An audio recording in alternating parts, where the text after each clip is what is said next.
So I'm going to go over a brief history of my fee.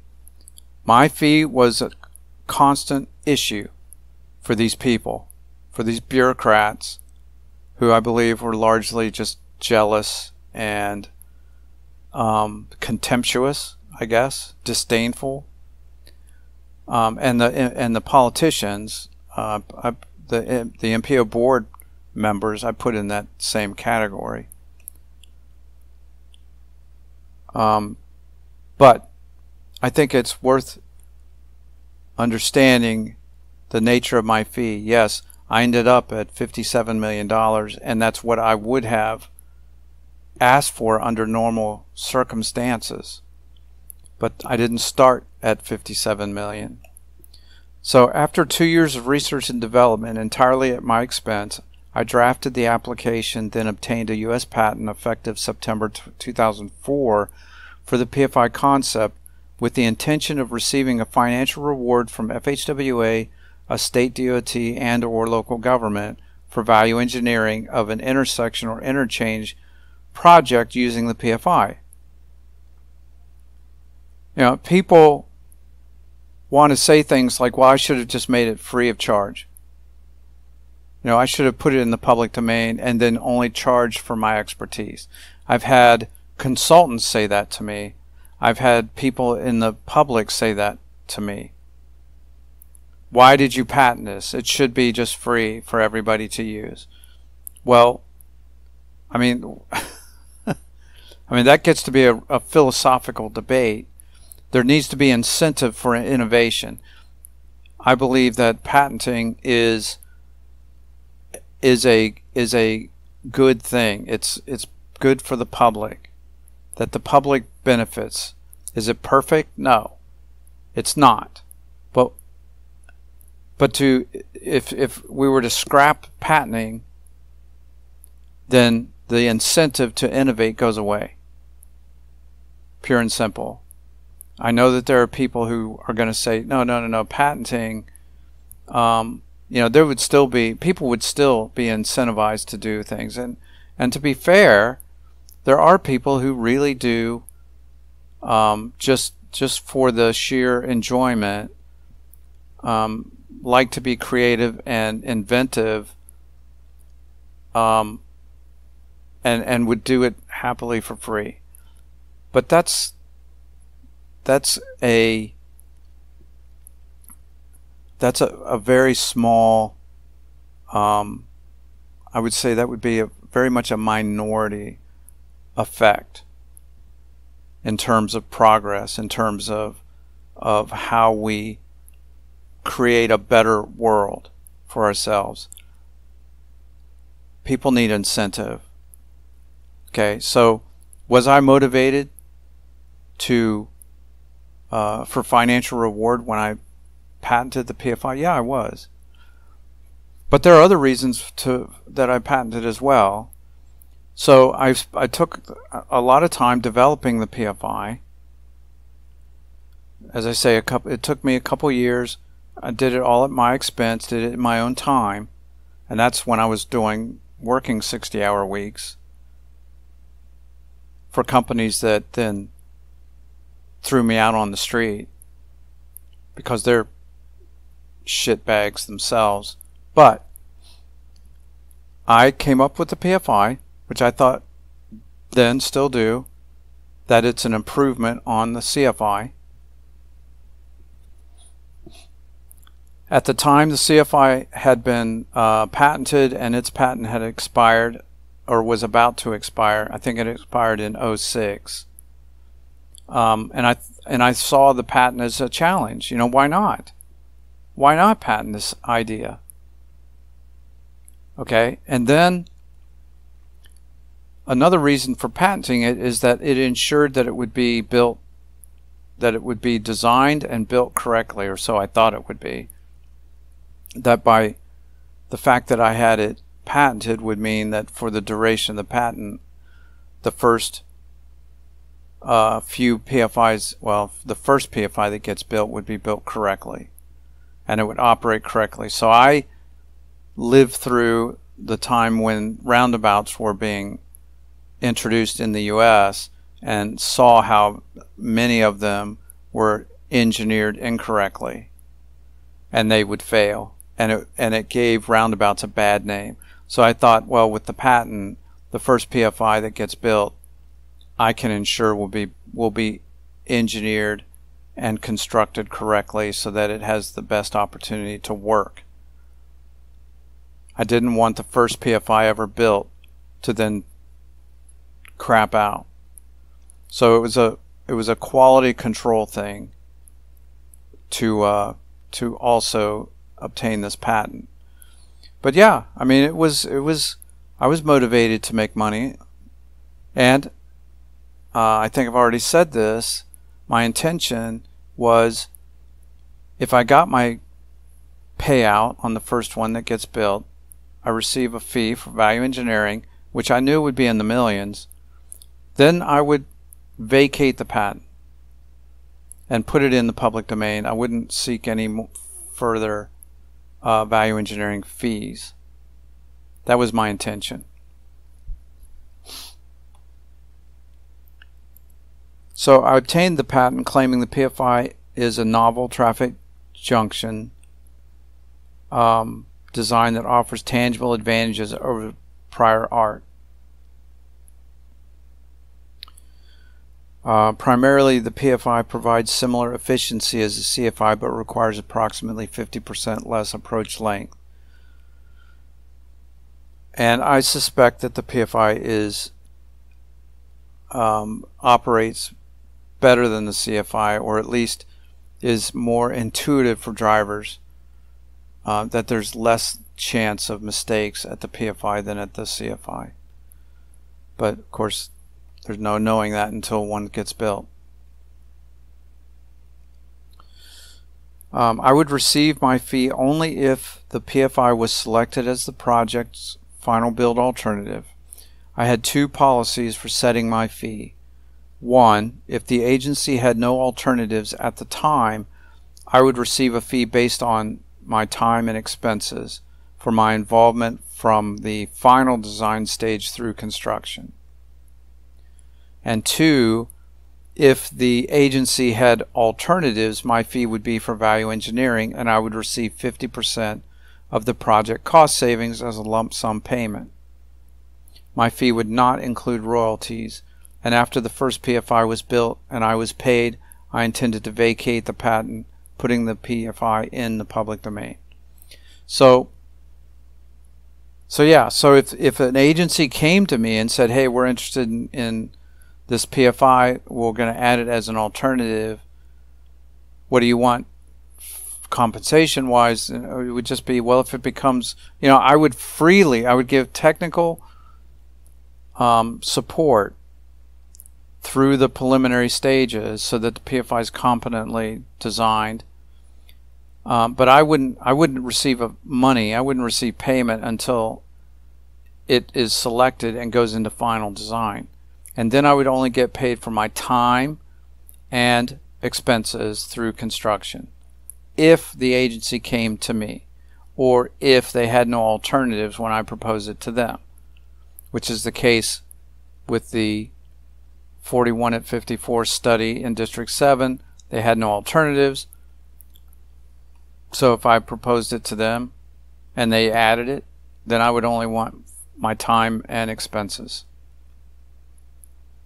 So for the 41 and 54 project, I first proposed the PFI to District 7 in July of 2014. At the time, they had no alternatives and their traffic wasn't complete and not available for me to do my own PFI feasibility analysis, which I always do. So I don't propose a PFI unless I believe it's going to be feasible.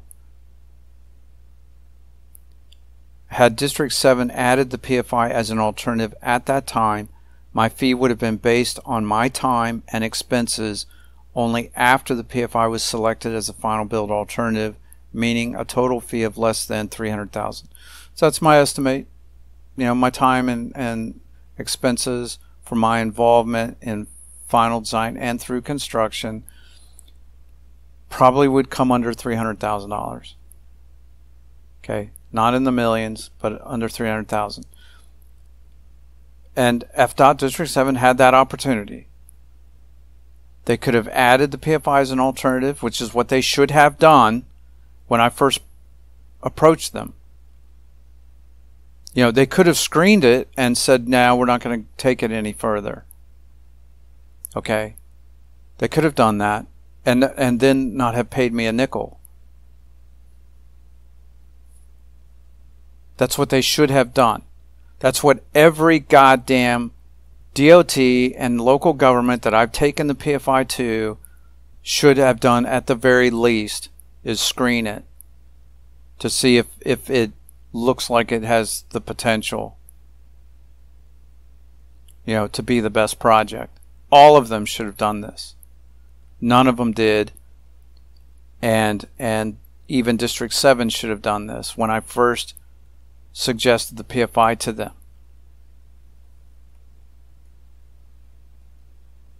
So District 7 ignored me, and they did not add the PFI as an alternative. Once District 7 had identified their alternatives, my fee became a value engineering fee. So for anyone who thinks I'm just greedy, my fee could have and should have been less than $300,000 if FDOT did their job and didn't treat me like a peasant. Okay, so when it becomes a value engineering fee, it goes into the millions because I'm looking for a share of the cost savings. After the District 7 December 2015 public meeting, I prepared my PFI concept proposal for value engineering, which took several months and a lot of hard work to do, which was nothing to them. I mean, they have nothing but contempt for me, just total disdain, because I'm a peasant. I'm a peasant to them.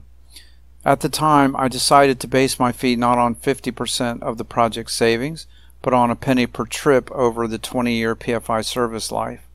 I based the amount using District 7 average annual daily traffic volumes, making my fee $12.8 million after tax.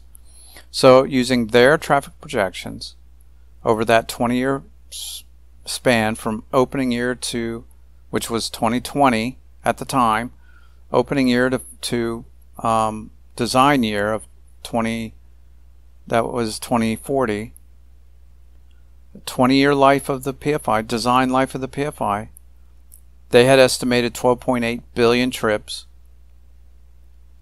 So I did it at a penny per trip. That put my fee at 12.8 million after tax, or about 20 million before tax.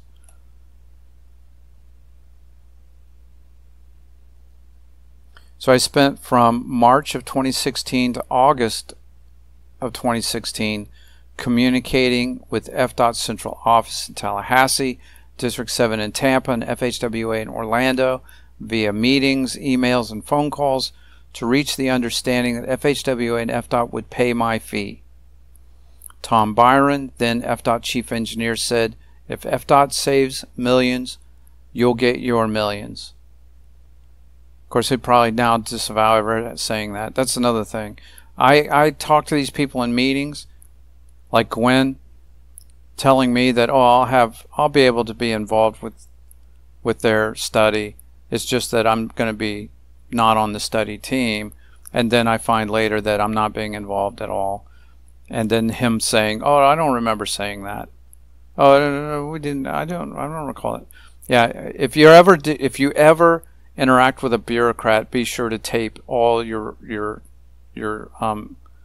conversations with them, because guaranteed everything they're telling you is a lie that you discover later, and they burn you later. The most aside from lawyers and people in corporate media, bureaucrats are the biggest fucking liars of all time. Politicians, put them in the same category. I mean, all what I consider to be all members of the political class, which are politicians and bureaucrats, are liars. Anyway, see, of course, I expected to be paid my fee if the PFI was selected, since If not, FDOT would then infringe on my patent. So what I'm saying there is, I did not need to enter into a contract. Didn't feel any need to enter into a contract at that time. All I wanted was an understanding that if the PFI were selected as the project, I would get paid my fee. And I did reach that understanding satisfactorily with those people, the FDOT chief engineer and Federal Highways then assistant administrator of the Florida region, Florida division. So I had an expectation that I would get paid. If FDOT had gone forward and built the PFI without paying me my fee, then that would be infringing on my patent. So I didn't really feel any risk of that happening. Maybe District 7 would have delayed the project beyond my patent expiration to screw me, which at the time I wouldn't have thought they would do, but now I definitely think they would do that if they could. If they had decided on the PFI, they would have then tried to screw me out of my fee. I'm certain of it, which I believe they would very likely have tried. But my objective was to enter a contract as soon as the PFI was selected for construction to receive my fee regardless of any delays. So yeah, if at this point in time, well actually in 2022 or 2021, they had said the PFI is our project, they've selected it, I would have immediately tried to enter into a contract that would assure I get my fee even if the PFI is delayed beyond my patent expiration.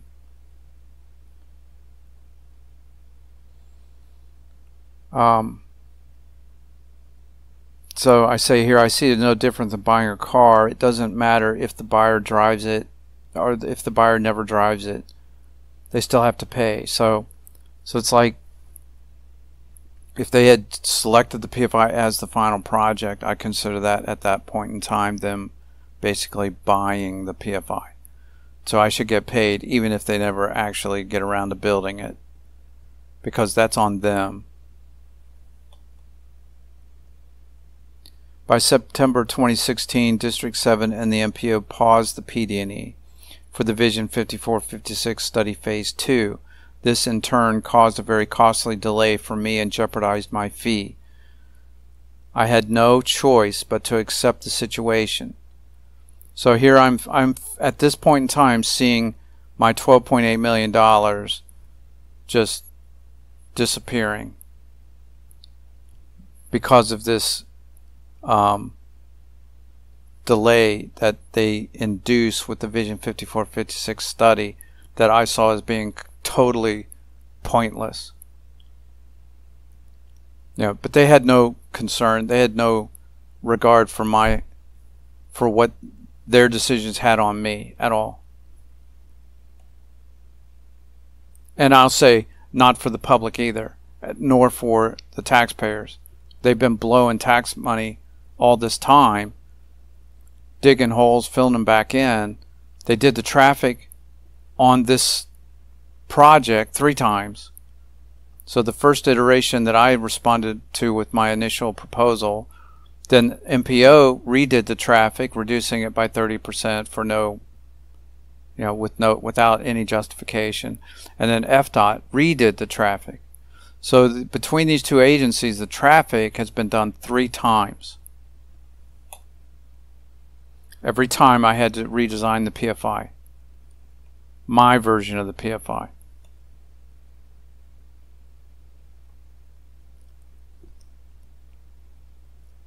So let's see, by this time it had become clear to me that District 7 and the MPO were acting in bad faith. So I no longer felt the goodwill I had in 2016. And given the feasibility study produced preliminary cost estimates for the alternatives, I decided to raise my fee to the 50% of project savings what I would have done normally anyway. This brought my fee to 57 million, meaning the Treasury still saves 57 million. So yeah, so with those delays, and by this time them treating me like shit on their shoes, there was no more goodwill. I had no more goodwill.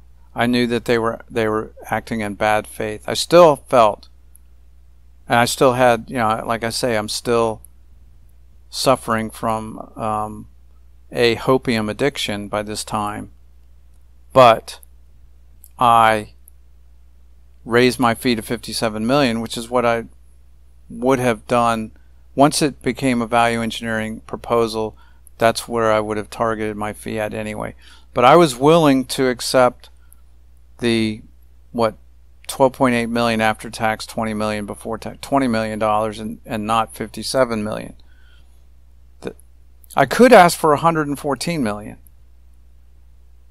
You know, if the PFI became the project, my fee could be 114 million.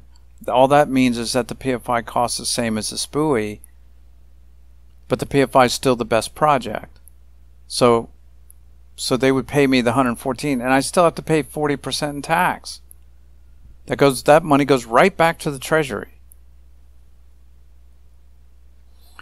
Yeah, I could have justifiably set my fee at 114 million, or 100% of the cost savings, because the PFI is still the best project. In other words, if the SPUI and PFI cost the same, and the PFI is better, the PFI should still be built, even if that means I got $114 million. But I've always felt the taxpayers should get a substantial savings with the PFI, even for the first one built. Yeah. So I've always thought that the taxpayers should see a savings on the PFI, because it's one of the main. That's the thing about the PFI that I think is, you know, is really great, is that it generates substantial cost savings while producing the best project. So I'm happy to get $57 million, and that's even $57 million before tax. Like I said, 40% of that 57 million, it'd go right back to the Treasury. So that's it, in a way, that's a project cost savings in itself, the taxes that I would pay on the fee. And none of this is royalty based. I never wanted royalties for the PFI.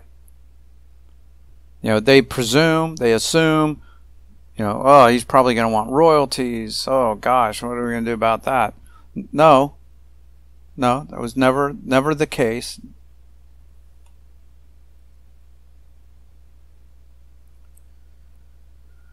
So here are some objections that I expect them to try to make to all of my claims and accusations against them. So one here is, we're FDOT and we can build whatever we want. We don't have to justify our decisions to Parsons. You know, because I'm a peasant, they don't have to justify themselves to me. Response. As I explained earlier, FDOT is not allowed to build whatever they want. They're supposed to comply with the legal, procedural, and ethical framework of alternatives development and final build selection. FDOT must comply with governing law, NEPA, FDOT's own policies and standards, such as the FDOT Traffic Analysis Handbook, FDOT PD&E Manual, which, as I stated before, the FDOT PD&E Manual, in their contract with their consultant, they bind themselves to following the PD&E Manual, but they don't actually do it. And for the licensed engineers, they must abide by professional code of conduct and exercise professional standards of care. And Florida statutes prohibit FDOT and MPO from lying to the public. Okay, they can't just lie and then build the thing that they want to build. They can't commit fraud for the sake of justifying the thing they want to build. That's against the law. The National Environmental Policy Act of 1969, or NEPA, was enacted to stop state and local governments from building arbitrarily, which often involved excess impacts on the environment and communities, and probably for their own personal benefit. You know, that's what motivates the FDOT, is to they are their first priority. Their highest priority is themselves. Then the corrupt politicians who, you know, play fast and loose with the law, with everything, really, to get their way, to enrich themselves. FDOT's happy to accommodate them. The public is somewhere at a distant third, and the taxpayers not at all. So this phenomenon isn't limited to Pasco County or FDOT, but can be found with every state DOT and local government to a varying degree, contributing to urban sprawl and congestion across the U.S. Furthermore, they can't justify their final build alternative that is itself the product of fraud. So, yeah, I believe that a lot of the congestion and urban sprawl that Americans have to suffer with is a consequence of corruption, political corruption, and bureaucratic corruption. And when I say bureaucratic corruption, there is straight up corruption. I've run into that, where DOT officials are benefiting under the table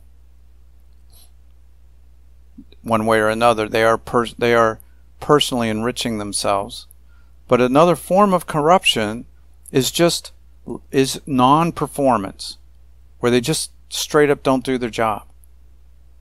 You know, in the private sector, if you don't do your job, you get fired. If a business doesn't serve its customers, they go out of business.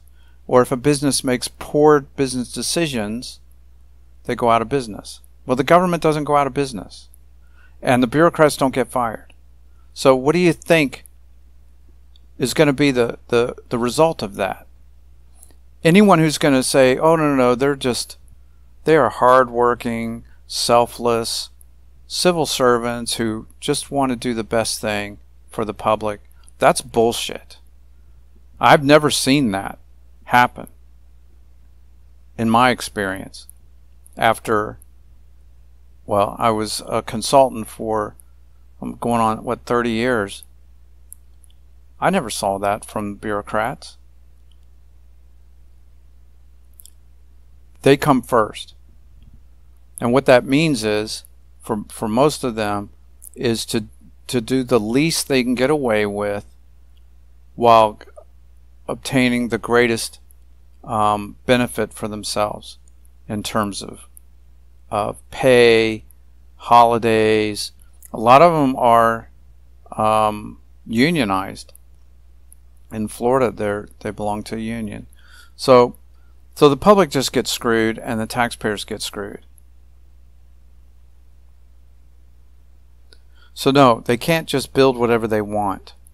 Well, let me state that differently. They can build whatever they can get away with building. And there will be no enforcement.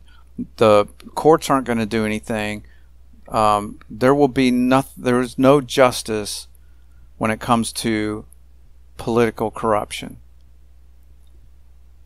I mean, even politicians or bureaucrats that end up in jail, it's probably not a consequence of justice, but political expediency. They pissed off the wrong person. They got too big for themselves. They're somehow seen as a threat by other political players. But justice is not a factor. Not in the world of, not in the political society or political class. Okay, they have sovereign immunity. So I guess everything I just said is moot, and they actually can build whatever they want. Yeah, so all of these things that I say constrain them and should cause them to pick the best project for the public and for the taxpayers, for the environment.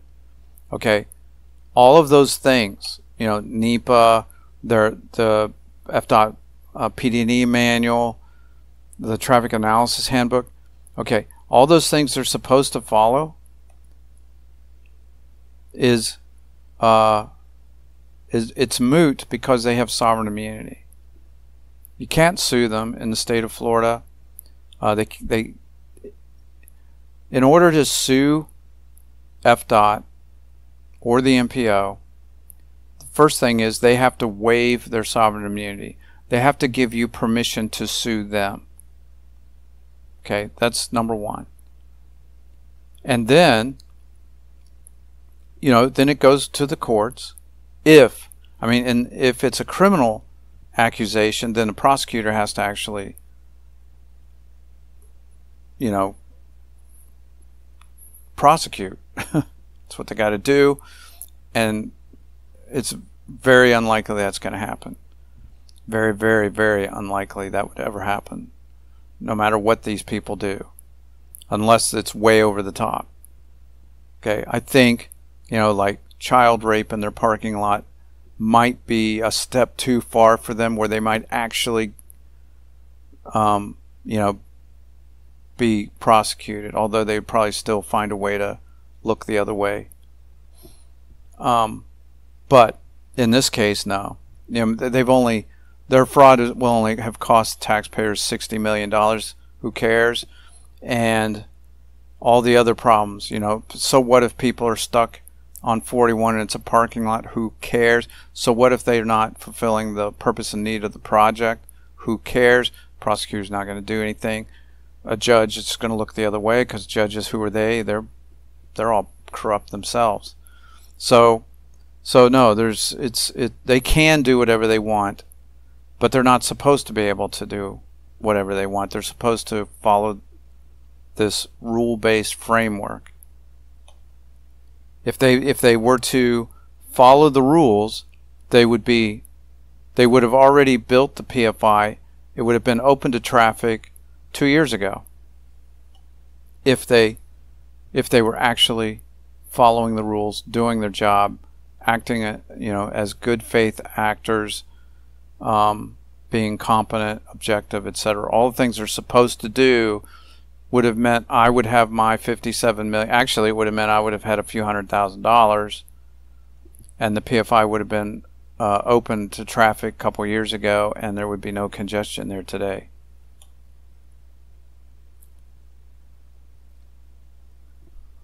So objection 2.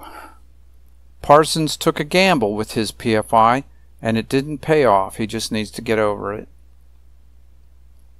Yeah, I gambled. Alright, so my response to that is I never gambled on the PFI.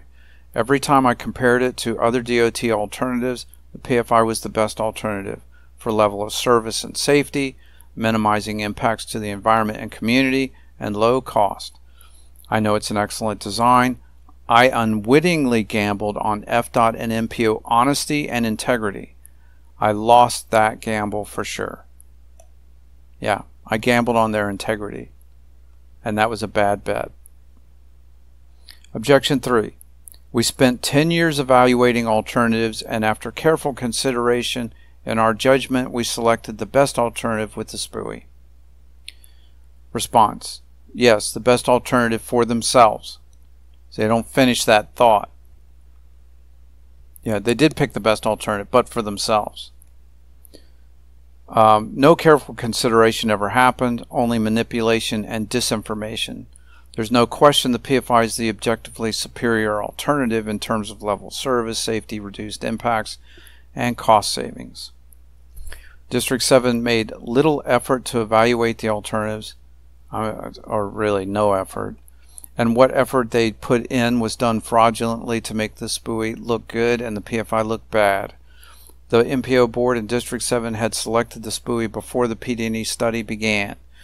Then for 7 years they engaged in a campaign of lies and innuendo to create the false appearance the SPUI is the best project in order to check off NEPA and FHWA requirements. Yeah, they knew they had hoops they had to jump through. That was all theater. All the while, they and their consultants got paid while humoring me with zero intention of giving the PFI its proper due. The entire PD&E and Pasco Vision 54-56 studies have been theater. The alternative they wanted to build was already selected. How many other projects has this happened to on across Florida and the U.S.? NEPA is a joke to these agencies. Just a joke. You know, NEPA exists so that the peasants think that their government is good. Right? It's there. It's just there for show. Just like the U.S. Constitution. The U.S. Constitution today is basically, well, it has been for a long time. In fact, arguably, even since it was drafted, the U.S. Constitution is there just for show, for its theater. There's 90% of what the federal government does today is unconstitutional by any competent, honest reading of the Constitution. Objection 4. It's up to federal and state courts to decide if we've broken any laws, not Parsons. Well, there's no question they committed crimes. The evidence is overwhelming, but there's no point in me pursuing legal action for their crimes. I can't afford to sue them. No attorney will represent me on a contingency fee, and the courts will protect the government anyway. Not because they're innocent, but because the U.S. justice system is broken and corrupt. And even if I prevailed in Florida courts for damages over $300,000, only an act of the Florida legislature and governor's signature would have to happen before I get paid. Yeah, only by an act of the Florida legislature. So they have to pass a law. So if I were to sue the state for $57 million for damages, even if I were to win, in order for me to get paid, the Florida legislature would have to pass a law that the governor then signs. That's for any amount over $300,000, and that's after FDOT and the MPO have waived their sovereign immunity.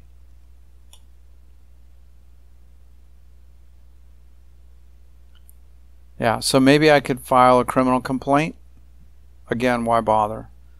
No prosecutor or judge will prosecute, let alone convict these politicians and bureaucrats, because there's a culture of corruption that pervades U.S. government at all levels. I mean, it's a fraternity. It's a fraternity. You know, and fraternity brothers don't, you know, they don't hold each other to, you know, to account. They look the other way. So that's my expectation for this situation. No matter how egregious their criminal conduct, the government, the enforcement, is going to look the other way. If it's you or me who commits a crime, then they just throw the book at us, and they say stupid shit like, you know, ignorance of the law is no excuse, even though my guess is every attorney, every practicing attorney and judge probably themselves only know like 1% of all the laws on U.S. books. And they're ignorant of 99% of all U.S. law.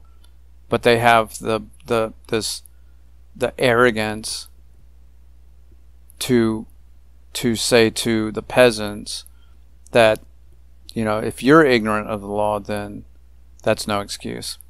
But they protect each other. They protect each other in their criminal conduct. You know, it's a fraternity. So no prosecutor or judge will prosecute, let alone convict, these politicians and bureaucrats, because there is a culture of corruption that pervades U.S. government at all levels. Then there's sovereign immunity, which is nothing more than a license to steal. Yeah, sovereign immunity is a license to steal. Sovereign immunity is a license to do harm to the people. I mean the peasantry.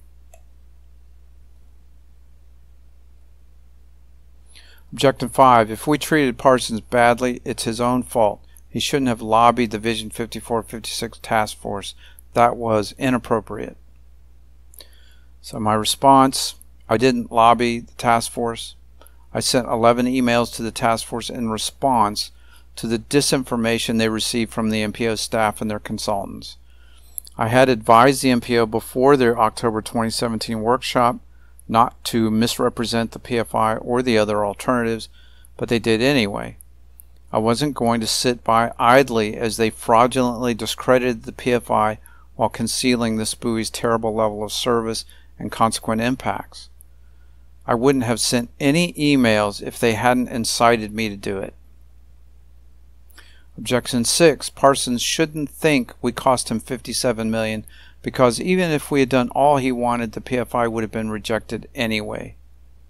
My response, on what grounds?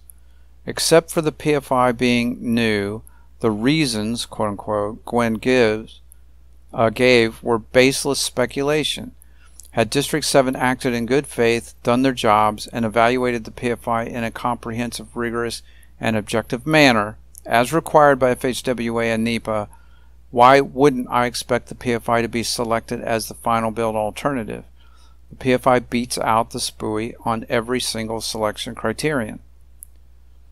Objection 7. Parsons had no contract with FDOT or the MPO, so he has no claim for damages. My response. I didn't need a written contract because I had the reasonable expectation that the PFI would be given good faith, competent, rigorous, and objective treatment per the National Environmental Policy Act. I had the reasonable expectation that these individuals would follow the law, would fulfill their duties and responsibilities of their respective office, and act in accordance with the policies and procedures of their respective agency. And of the licensed engineers, I had the reasonable expectation they would exercise a professional standard of due care. None of that happened. But by virtue of my patented PFI being added as an alternative, they made me a primary beneficiary to the agreement between FDOT and RS&H, their consultant, the PD&E study consultant. When District 7 added the PFI as an official alternative, they entered into a contract with me indirectly, and their contract was two-way, obligating both District 7 and RS&H to follow the FDOT PD&E manual, which neither party did. So, yeah, I'm not a lawyer, and I'm sure there's a million lawyers that'll tell me, no, Greg, you got it wrong. You're not a lawyer. Stay in your lane. We're the experts. Of course, I wish I had. I wish that I actually had respect for the law. Okay, the law as a matter of principle is shit. Okay, the only thing the law has is might is right. The law of the United States is might equals right. Okay, it's the question of whether it's right or wrong, moral or not. That's irrelevant when it comes to the law of the land. It is might makes right. So yeah, I mean, I fear the government because they can kill me at any time. I fear the government. I don't respect the government. To me, respect is earned, and it's something that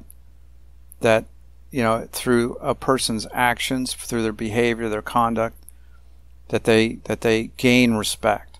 I don't have that for the United States government, not anymore.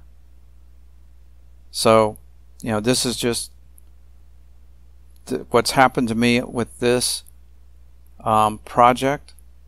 It's just another page in this whole long, sordid plot of I don't know how to characterize it. The country is run by dark triad personalities, and you know, they have created the culture that the government operates under.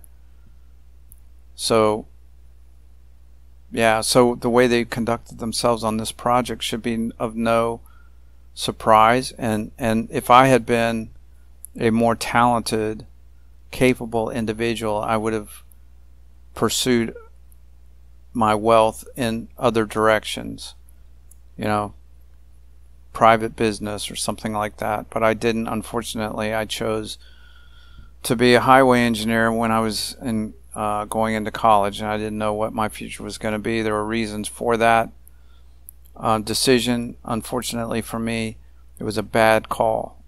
I wish I'd gone a different direction. I didn't know then, and it took a number of years for me to fully appreciate just how rotten the government is. You know, and you could say, well, okay, they have their flaws, but they could be worse. You know, they're not Nazis, so that makes them good, right? Well, no, not really. You know, it's like that's just a rationalization. Yeah, they could be worse. But the thing is, if the U.S. government got or will get much worse than they are, then they're looking at a lot of problems. They may actually be faced with revolution. So their mission, their objective, their goal is to be as corrupt as they can get away with without it becoming overt, where the peasants actually do start noticing and do want to do something about it. So these are not stupid people. They're not clowns. They're not incompetent. When it comes to getting away with things that are not good for the public, not good for the taxpayers, they're experts at that. They're experts. And finally, I had a reasonable expectation that FDOT and the MPO would act in the public and taxpayer interests. Yeah, I don't know why I would believe that. I guess intellectually I knew that they acted in their own interest. That on some level I knew they were not acting in the public interest. They don't act in the taxpayer interest. But it's different when it becomes real to you, where it's no longer just a belief. It's not abstract. It's not intellectual. It's something that you experience raw, in person, you know, and it's devastating. Okay, I did not appreciate that when I took my PFI down there. I guess, you know, I was naive. I thought they wanted to fix that intersection. I thought that's what the objective was. They've got an intersection that's not working, and I believe that the PFI would be the best project. You know, it turns out that fixing that intersection is not their objective, and that they're willing to commit all manner of misconduct and toward me malfeasance to get what they want, which is not in the public interest, not in the taxpayers' interest. It's in their interest. The bottom line, I never felt I needed a contract because I naively trusted these people to act properly within their legal, procedural, and ethical constraints. I had and still am confident the PFI is the best project. Yeah, it is.